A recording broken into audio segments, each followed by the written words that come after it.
Hi hello friends, welcome back to my YouTube channel. ಎಲ್ಲರೂ ಹೇಗಿದ್ದೀರಾ? I hope ನೀವೆಲ್ಲರೂ ತುಂಬ ಚೆನ್ನಾಗಿದ್ದೀರಾ ಅಂದ್ಕೊಂಡು ಈ ವಿಡಿಯೋನ ಶುರು ಮಾಡ್ತಾ ಇದ್ದೀನಿ. ಇದು ಸಾಟರ್ಡೇ ಬೆಳಗ್ಗೆನ ವ್ಲಾಗು. ಬೆಳಗ್ಗೆನೆ ಎದ್ದು ಸ್ವಲ್ಪ ಪೂಜೆ ಎಲ್ಲ ಮುಗಿಸಿ ಇವಾಗ ಸಡನ್ ಆಗಿ ನಾವು ಊರಿಗೆ ಹೊರಟಿದ್ದೀವಿ. ಸಡನ್ ಪ್ಲಾನ್ ಮಾಡಿರೋದು, ಹೋಗೋದೇ ಗ್ಯಾರಂಟಿ ಇರಲಿಲ್ಲ. ಯಾಕೆಂದರೆ ಅಜ್ಜಿಗೆ ಹುಷಾರಿರ್ಲಿಲ್ವಲ್ಲ, ಸೊ ಹೀಗಾಗಿ ಅಂದರೆ ಅವನಿಗೆ ಸ್ವಲ್ಪ ಕೋಲ್ಡ್ ಆಗಿತ್ತು. ತುಂಬ ಜನ ಕೇಳಿದ್ರಿ ಹೇಗಿದ್ದಾನೆ ಅಂತ. ಇವಾಗ ಪರವಾಗಿಲ್ಲ. ಸೊ ಹೀಗೆ ಆದರೂ ಸಹ ಊರಿಗೆ ಹೋಗ್ಲೇಬೇಕಾಯ್ತು. ಯಾಕೆಂದ್ರೆ ಹಬ್ಬ ಇದೆ, ಸೊ ಹೀಗಾಗಿ ಹಬ್ಬ ಎಲ್ಲ ಮಾಡ್ಬೇಕಲ್ಲ, ಮಾಡ್ಲೇಬೇಕು. ಹಬ್ಬ ಬಿಡಂಗಿಲ್ವಲ್ಲ. ತುಂಬಾ ದಿನದಿಂದ ಕರಿತಾ ಇದ್ರು ನಮ್ಮ ಅತ್ತೆ, ಹೋಗಕ್ ಆಗ್ಲಿಲ್ಲ. ಗ್ಯಾರಂಟಿ ಹೇಳಿರ್ಲಿಲ್ಲ ನಾವು, ಯಾಕೆಂದ್ರೆ ಈ ತರ ಆಗಿತ್ತಲ್ಲ ಇವನ್ಗೆ. ಆಗ್ಲೇ 4-5 ದಿನದಿಂದ ಈ ತರ ಆಗ್ತಾ ಇತ್ತು, ಕೋಲ್ಡ್ ನಿಲ್ತಾ ಇರ್ಲಿಲ್ಲ. ಸೊ ಹೀಗಾಗಿ ಗ್ಯಾರಂಟಿ ಹೇಳಿರ್ಲಿಲ್ಲ. ಅದಾದ್ಮೇಲೆ ನನ್ಗೂ ಸಹ ವಾಯ್ಸ್ ಎಲ್ಲ ಬ್ಲಾಕ್ ಆಗ್ಬಿಟ್ಟಿತ್ತು. ಇವಾಗೂ ಸಹ ನಾನು ಹುಷಾರಾಗಿಲ್ಲ. ಸೊ ಏನ್ ಮಾಡಕ್ಕಾಗಲ್ಲ, ಹೋಗ್ಲೇಬೇಕು. ಪೂಜೆ ಅಂದ್ಮೇಲೆ ಕರೆದಿದ್ದಾರೆ, ಹೋಗ್ಲೇಬೇಕಾಗುತ್ತೆ. ಸುಮಾರು ಸತಿ ಕರೆದ್ರು, ಮತ್ತೆ ಇದು ಹಿರಿಯರ ಹಬ್ಬ ಅಲ್ವಾ, ಸೊ ನಮ್ಗೆ ಒಳ್ಳೇದಾಗ್ಬೇಕು ಅಂದ್ರೆ ನಾವು ಹೋಗ್ಲೇಬೇಕಾಗುತ್ತೆ. ಹುಷಾರಿಲ್ಲ ಅಂದ್ರೂ ಮಾಡ್ಲೇಬೇಕಾಗುತ್ತೆ.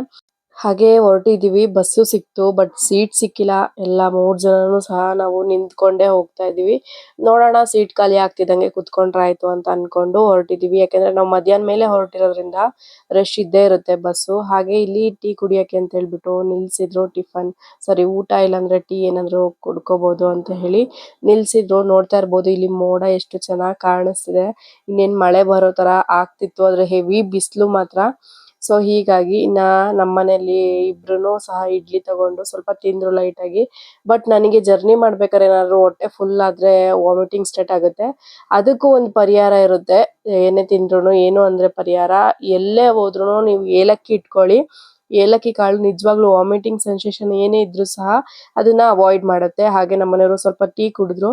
ವಡೆ ನಾನು ಲಾಸ್ಟಿಗೆ 1 ಸ್ಪೂನ್ ತಿಂದೆ, ಬಟ್ ತುಂಬಾ ರುಚಿಯಾಗಿತ್ತು ಸಾಂಬಾರ್ ಜೊತೆಗೆ. ಈ ರೀತಿ ಸ್ವಲ್ಪ ಹೊತ್ತು ನಿಂತಿದ್ವಿ ಆಚೆ. ಒಳಗಡೆ ಸಿಕ್ಕಾಬಟ್ಟೆ ಸೆಕೆ ಇತ್ತು, ಬಿಸಿಲು. ಅದಕ್ಕಾಗಿ ಹಿಂಗೆ ಮಾತಾಡ್ತಾ ನಿಂತಿದ್ವಿ. ತುಂಬಾ ಲೇಟ್ ಆಗಿ ಬಸ್ ಹತ್ತಿರೋದ್ರಿಂದ ಸ್ವಲ್ಪ ರಶ್ ಇದ್ದೇ ಇರುತ್ತೆ. ನೋಡೋಣ, ಸೀಟ್ ಸಿಕ್ಕಿದ್ರೆ ಸಾಕು ಅಂತಿದ್ವಿ. ನೋಡ್ತಾ ಇರ್ಬೋದು, ಈ ಕಡೆ ಲೆಫ್ಟ್ ಸೈಡ್ ಅಲ್ಲಿ ಒಬ್ರು ಅಜ್ಜನ್ ಪಕ್ಕ ಕುತ್ಕೊಂಡಾಚು. ಒಂದ್ ಸ್ವಲ್ಪ ಸೀಟ್ ಸಿಕ್ಕಿ. ತುಂಬಾ ಹೊತ್ತು ನಿಂತ್ಕೊಳಕ್ ಆಗಲ್ಲ, ನಮ್ಗೆ ನಿಲ್ಲಕ್ ಆಗಲ್ಲ. ಆಮೇಲೆ ಫಸ್ಟ್ ಇವ್ರಿಬ್ರಿಗೆ ಸಿಕ್ತು ಸೀಟು. ಲಾಸ್ಟಿಗೆ ನನ್ ಕಾಲು ಮನೆಗೆ ಹೋಗೋ ಅಷ್ಟ್ರಲ್ಲಿ ಫುಲ್ಲು ಒಳ್ಳೆ ದಪ್ಪ ಆಗ್ಬಿಟ್ಟಿತ್ತು. ಹಂಗೆ ಅಂದ್ರೆ ನಿಂತ ಇದ್ನಲ್ಲ, ಒಂದ್ ಸುಮಾರು ಏನಿಲ್ಲ ಅಂದ್ರೆ ಒಂದ್ 4-4.25 ಅವರ್ ನಿಂತೇ ಇದ್ದೆ. 5 ಅವರ್ ಜರ್ನಿ. ಸೊ ಹೀಗಾಗಿ ಆಮೇಲೆ ಸ್ವಲ್ಪ ಹೊತ್ತು ಕೂತ್ಕೊಂಡಿದ್ದಾಯ್ತು. ಇದು ನೋಡ್ತಾ ಇರ್ಬೋದು, ಇದು ಯಾವ ಊರು ಅಂತ ಗೆಸ್ ಮಾಡಿ ನೋಡೋಣ. ಗೊತ್ತಿರುತ್ತೆ ಆಲ್ಮೋಸ್ಟ್. ನಿಮ್ಮ ಕೆಲವ್ರು ಯಾರಾದ್ರೂ ಇರ್ತಿರಲ್ಲ ಹಾಸನ್ ಕಡೆ ಹೋಗೋರು, ಅವ್ರಿಗೆ ಗೊತ್ತಿರುತ್ತೆ ಯಾವ ಊರು ಅಂತ. ನೋಡಿ, ವಾತಾವರಣ ಎಲ್ಲ ಎಷ್ಟು ಚೆನ್ನಾಗಿರುತ್ತೆ ಅಲ್ವಾ ಹಳ್ಳಿ ಕಡೆ. ನಿಜವಾಗ್ಲೂ ಹಳ್ಳಿ ಜೀವನ ಒಂಥರ ಚಂದ ಅಂತೀವಿ. ಅವ್ರ ಲೈಫ್ ಅವ್ರಿಗೆ ಒಂದೊಂಥರ ಕಷ್ಟ ಇರುತ್ತೆ. ನಾನು ಎಷ್ಟೊಂದ್ ಜನ ಯೂಟ್ಯೂಬರ್ಸ್ದು ಎಲ್ಲ ನೋಡ್ತಿರ್ತೀನಿ. ಅದ್ರಲ್ಲೂ ನಮ್ಮ ಹಳ್ಳಿ ಜೀವನ ಸಿಸ್ಟರ್ ಅಂತ ಇದಾರೆ ಗೊತ್ತಾ, ಅವರು ಆಲ್ಮೋಸ್ಟ್ ಎಲ್ಲ ಈ ತರ ತೋರಿಸ್ತಾ ಇರ್ತಾರೆ. ಅದೆಲ್ಲ ನೋಡಿದಾಗ ಖುಷಿ ಅನಿಸ್ತಾ ಇರುತ್ತೆ.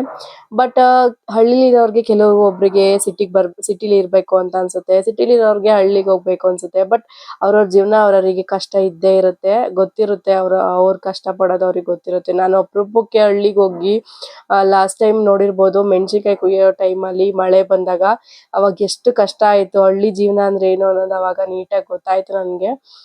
ಸಿಕ್ಕಾಪಟ್ಟೆ ಕಷ್ಟ ಇದೆ, ನಾವ್ ಹೇಳ್ದಂಗಲ್ಲ, ಬಟ್ ಅಷ್ಟೇ ಖುಷಿ ನೋಡಕ್ಕೆ. ಹಾಗೆ ಇಲ್ಲಿ ಸಂಜೆ ಆಗ್ತಾ ಬಂತು. ಟ್ರಾವೆಲ್ ತುಂಬಾ ಚೆನ್ನಾಗಾಯ್ತು. ಟ್ರಾವೆಲ್ ಮಾಡ್ಕೊಂಡು ಹೊರಟಿದೀವಿ. ಇಲ್ಲಿ ನೋಡಿ ಸನ್ಸೆಟ್ ಆಗ್ತಿದೆ, ತುಂಬಾ ಚೆನ್ನಾಗಿರುತ್ತೆ. ಈ ಸನ್ರೈಸ್ ಸನ್ಸೆಟ್ ಎಲ್ಲ ನೋಡಕ್ಕೆ ಸಿಕ್ಕಾಪಟ್ಟೆ ಖುಷಿ ಅನ್ಸುತ್ತೆ. ಯಾರಿಗಿಷ್ಟ ಆಗಲ್ಲ ಬೆಳಗ್ಗೆ ಎದ್ದು ಸೂರ್ಯನ ಮುಖ ಅಂದ್ರೆ. ಇನ್ನ ಸೂರ್ಯ ಹುಟ್ಟಬೇಕಾದ್ರೆ ನೋಡೋಂಥದ್ದು, ಹಾಗೆ ಮುಳುಗ್ಬೇಕಾದ್ರೆ ನೋಡಿ ಯಾವ ಕಲರ್ ಕಾಣಿಸುತ್ತೆ. ಒಂಥರ ಯಾವ ರೀತಿ ಅಂದ್ರೆ light orange colour, yellow colour mix ಆಗಿ ಒಂಥರ ಪಿಂಕ್ ಕಲರ್ ತರ ಮೋಡ ಯಾವ ತರ ಕಾಣಿಸ್ತಿದೆ ಅಲ್ಲ, ತುಂಬಾ ಚೆನ್ನಾಗಿರುತ್ತೆ ಈ ತರ ಎಲ್ಲ ನೋಡಕ್ಕೆ. ನೋಡಿ, ಈ ತರ ಒಂಥರ ಗದ್ದೆ ಹಸ್ರಾಗಿರೋಂಥದ್ದು, ಈ ತರ ಎಲ್ಲ ನೋಡಕ್ ಒಂಥರ ಖುಷಿ. ಏನೋ ಒಂದು ಹುಲ್ಲಿನ ಮ್ಯಾಟ್ ಹಾಸ್ಬಿಟ್ಟಿದೀವಿ ಅನ್ನೋ ತರ ಅಷ್ಟು ಚೆನ್ನಾಗಿರುತ್ತೆ. ಈಗ ಊರಿಗೆ ಬಂದಿದ್ವಿ. ಈಗ ಜಸ್ಟ್ ಬಸ್ ಇಳಿದ ಕೂಡಲೇ ನಾನು ವಿಡಿಯೋ ಮಾಡಕ್ ಸ್ಟಾರ್ಟ್ ಮಾಡಿದೆ. ನೋಡ್ತಾ ಇದೀರಲ್ಲ, ಇದು ಯಾವ ಪ್ಲೇಸ್ ಅಂತ ನೀವು ಗೆಸ್ ಮಾಡಿ, ಇದು ಯಾವ ರೋಡು ಅಂತ. ನಮ್ಮೂರ್ ಕಡೆ ಇರೋರಿಗೆಲ್ಲ ಗೊತ್ತಿರುತ್ತೆ ಅನ್ಕೋತೀನಿ. ಹಾಗೆ ಇದೊಂದೇ ಅಂಗಡಿ ಇರೋದು ಇಲ್ಲಿ.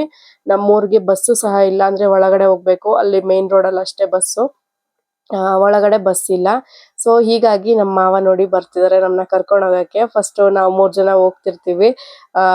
ನಾನ್ ನಡ್ಕೊ ಬರ್ತೀನಿ, ನೀವು 3 ಜನ ಹೋಗಿ ಅಂತ ಹೇಳ್ತಾ ಇದ್ರು. ಯಾಕಂದ್ರೆ ಅವರಿಗೆ ಅಭ್ಯಾಸ ಇರುತ್ತೆ, ಬಟ್ ನಮಗೆ ಅಭ್ಯಾಸ ಇಲ್ಲ. ನಡ್ಕೊಂಡ್ ಬರೋದಲ್ಲ, ಸಂಜೆ ಹೊತ್ತಲ್ಲಿ ಆತರ. ಆಗ್ಲೇ 6-6:20 ಆಗಿತ್ತು ಟೈಮು. ಸೊ ಹೀಗಾಗಿ ನಾನು ಬರ್ತಾ ಇರ್ತೀನಿ, ಯಾರಾದ್ರೂ ಸಿಗ್ತಾರೆ ಗೊತ್ತಿರೋರಾದ್ರೆ ಅಂತ ಹೇಳಿ. ನಾವು ನಡ್ಕೊಬರಕ್ಕಾಗಲ್ಲ ಅಂತ ಹೇಳಿ ಆ ಗಾಡಿನ ತಗೊಂಡ್ ಬಂದಿದ್ರು. ಆ ಗಾಡಿಲಿ ನೋಡಿದ್ರೆ ಬಲ್ಪ್ ಅಂದ್ರೆ ಲೈಟ್ ಹತ್ತುತ್ತಾ ಇಲ್ಲ, ಹಾಗೆ ಬ್ರೇಕ್ ಸರಿಯಾಗಿ ಹಿಡಿತಿಲ್ಲ, ಈ ತರ ಎಲ್ಲ ಸಮಸ್ಯೆ ಆಗಿದೆ. ಅದಕ್ಕೆ ನಮ್ಮನೆಯವ್ರು ಹೇಳ್ತಾ ಇದ್ರು ಬಂದು, ಇಷ್ಟೆಲ್ಲ ಸಮಸ್ಯೆ ಇಟ್ಕೊಂಡಿದ್ದೀರಾ ಗಾಡಿಲಿ, ಒಂದ್ ಸ್ವಲ್ಪ ಸರ್ವಿಸ್ ಮಾಡಿಸ್ಬೇಕಲ್ವಾ ಅಂತ ಹೇಳಿ. ನೋಡ್ತಾ ಇದ್ರೆ ಹಿಂದೆಗಡೆ ಎಷ್ಟು ಕತ್ಲಾಗಿತ್ತು ಅಂದ್ರೆ ಎಲ್ ಮಧ್ಯದಲ್ಲಿ ಆನೆಗಿನೆ ಬಂದ್ಬಿಡ್ತಾವೋ, ಯಾಕಂದ್ರೆ ಆನೆಕಟ್ಟ ತುಂಬಾ ಇದಾವೆ. ಸೊ ಹಂಗಾಗಿ 6 ಗಂಟೆ ಸಂಜೆ ಟೈಮ್ ಆದ್ರೆ ಸಿಕ್ಕಾಬಟ್ಟೆ ಆನೆಗಳು ಎಲ್ಲ ಬರ್ತಾ ಇರ್ತವೆ, ರೋಡಲ್ಲೇ ಹೋಗ್ತಿರ್ತವೆ. ಅದ್ರಲ್ಲೂ ನಮ್ಮನೆ ಹತ್ರ ಈ ತರ ನನಗೆ ಈ ಕಡೆ ವಿಡಿಯೋ ಮಾಡಕ್ಕೂ ಆಗ್ತಾ ಇರ್ಲಿಲ್ಲ, ಬಟ್ ಆದ್ರೂ ವಿಡಿಯೋ ಮಾಡ್ಲೇಬೇಕಾಯ್ತು. ಭಯ ಒಂದ್ ಕಡೆ, ಸಿಕ್ಕಾಬಟ್ಟೆ ಮುಖನೂ ಕಾಣಿಸ್ತಾ ಇರ್ಲಿಲ್ಲ. ಹಾಗೆ ಹೆಂಗೋ ಮಾಡಿ ಮನೆಗ್ ತಲುಪಿದ್ವಿ ನಾವು. ನೆಕ್ಸ್ಟ್ ನಮ್ಮ ಮಾವನು ಕರ್ಕೊಂಡ್ ಬಂದ್ರು ಇವ್ರು. ಅವಾಗ ಲೈಟ್ ಬಂತಂತೆ, ಅದನ್ನ ಹೇಳ್ತಾ ಇದ್ರು ಒಂದ್ಸತಿ ಆ ರೀತಿ ಆಗತ್ತೆ ಲೂಸ್ ಕಲೆಕ್ಷನ್ ಇದ್ರೆ ಅಂತ ಹೇಳಿ. ಹಾಗೆ ಇವಾಗ ಮನೆಗ್ ಬಂದು ಏನ್ ರೆಸ್ಟ್ ಗಿಸ್ಟ್ ಎಲ್ಲ ಏನಿಲ್ಲ, ಸ್ವಲ್ಪ ಊಟ ಮಾಡೋಣ ಅಂತ ಹೇಳಿ ಮಾಡಕ್ಕೆ ಅಂತ. ಅದಕ್ಕಿಂತ ಮುಂಚೆ ಚಕ್ಲಿಗೆ ಹಾಗೆ ಇದು ಕರ್ಜಿಕಾಯಿ ಮಾಡಕ್ಕೆಲ್ಲ ಕಲ್ಸಿಡ್ತಾ ಇದ್ವಿ. ಅದಾದ್ಮೇಲೆ ಊಟನ ಮುಗ್ಸಿದ್ವಿ. ನೆಕ್ಸ್ಟ್ ವಿಡಿಯೋನ ಕಂಟಿನ್ಯೂ ಮಾಡ್ತೀನಿ ಹಂಗೇನೆ. ನಾಳೆಗೆ ನೋಡ್ತಾ ಇರಿ ಹೇಗೆಲ್ಲ ಆಗತ್ತೆ ಹಬ್ಬ ಅಂತ ಎಲ್ಲ ಹೇಳಿ. ಅಲ್ಲಿವರೆಗೂ ಟೇಕ್ ಕೇರ್, ಬಾಯ್ ಬಾಯ್.